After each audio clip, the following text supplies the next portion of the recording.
我现在到山西太谷了，今天去参观这个孔祥熙故居。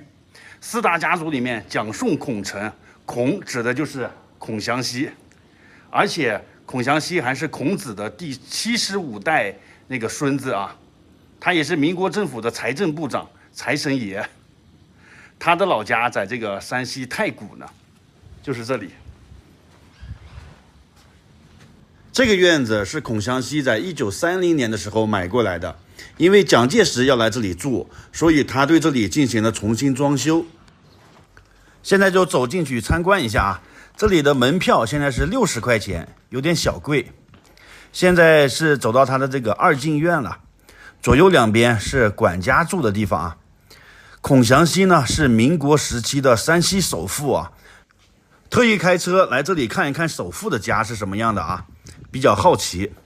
从这个外表看啊，这里和山西其他的大院好像没有什么区别，但是它的里面啊装修更豪华。我们抬头看这几根房梁的柱子，这柱子上金光灿灿，这就是贴的黄金啊！哇塞，真是太奢侈了。把黄金贴在这个房梁的柱子上啊，真是让人难以想象。好像我印象中只有和珅的家才是这样贴黄金的柱子啊，山西其他大院见不到这样的，可见他们家太奢侈了。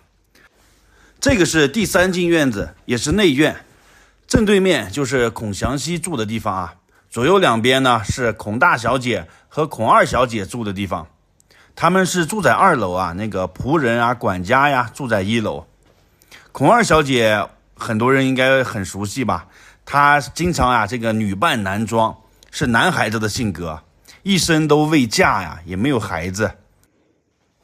我们看一下孔祥熙的房间，这个2楼的窗户都做成一个铜钱的形状了，外圆内方，很有特点吧，跟和珅一样啊，非常的爱钱。然后他这个门上贴着他的照片呢啊，戴着一副眼镜，看起来好像还挺儒雅啊。早年呢，他是在美国的耶鲁大学留学的，所以他的英文说得很好，而且他对西方的那个环境也比较熟悉啊。大家看正对面这个床呢，就是他们家的宝中之宝了，叫做龙床。这是当年蒋介石来他们家访问时候专门给蒋介石做的啊。这上面一共雕了有599条龙呢，象征着95之尊。这张床呢，上中下3部分啊，最上面呢是放书信的，中间是睡人的，下面是放火盆的，冬天烤火用的啊，所以在这张床上冬暖夏凉。但是老蒋来他家访问的时候啊，并没有睡这张床，据说是不敢睡啊。大家知道为什么吗？这个床真的是他们家的宝中之宝啊！2楼就是孔祥熙他们住的地方了，这就是他们自己睡的那张床。然后从这里呢看一下这个窗户啊，这个铜钱的样子，内方外圆，哇，从这里看出去，这个视野也是非常好啊，把他们家的院子里的情况尽收眼底。再去看一下孔大小姐和孔二小姐的房间，在这个旁边有一个通道相连的，这么设计啊，就是说让他们每次出去进来都要路过这个孔祥熙的房间，就是起一个监视的作用吧，就是必须经过父母的房间才能出入的啊。好，这里就是2楼的走廊相连的，直接进去看吧。这个是孔二小姐的房间。孔二小姐她是男孩性格嘛，然后经常平时抽烟喝酒烫头啊，什么坏事她都会干。据说她喜欢每天开着吉普车到处闲逛，到处惹是生非啊，因为别人谁也惹不起她。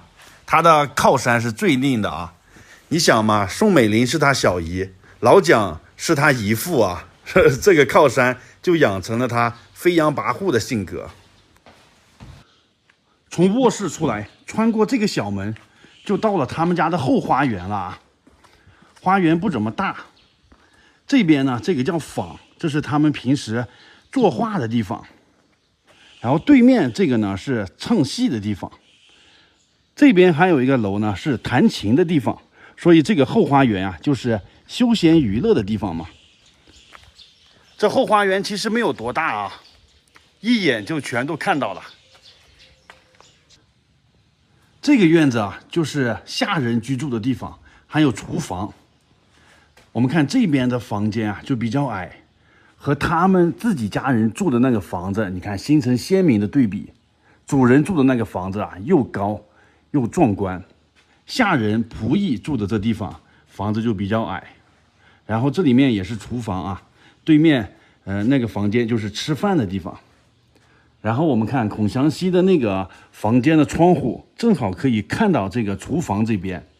他如果平时想吃什么饭呢，直接推开窗户，跟这边人一说，哎呀，给我炒个过油肉，给我做碗面，是吧？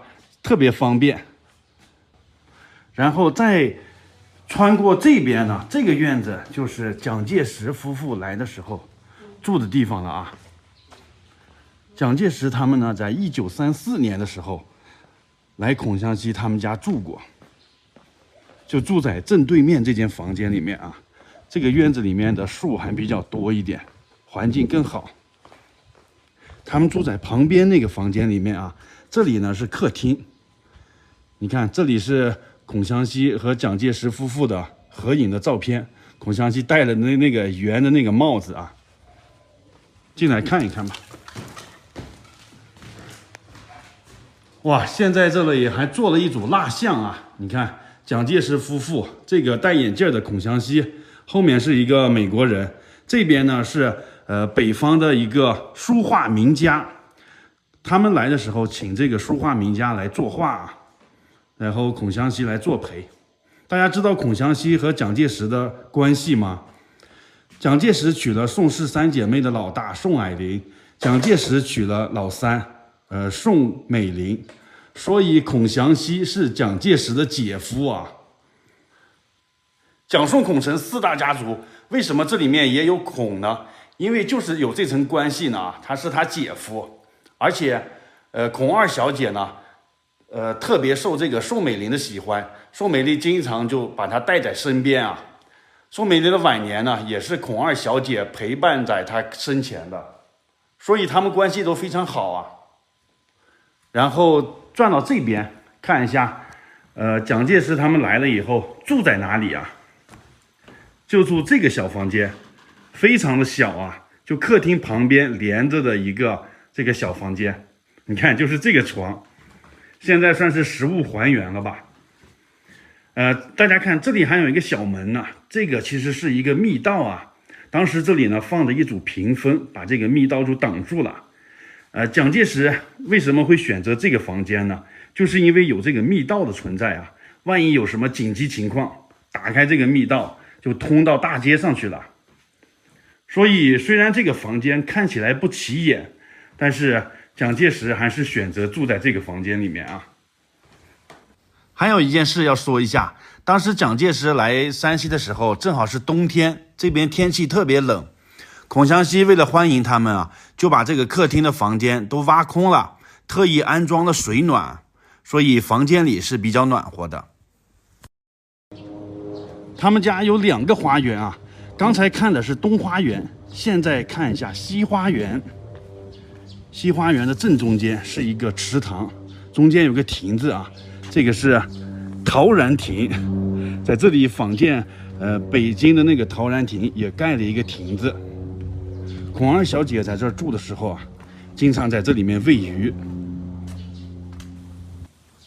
大家知道吗？邓小平也来过这里啊，参观过这里，还在这个陶然亭这里散过步啊。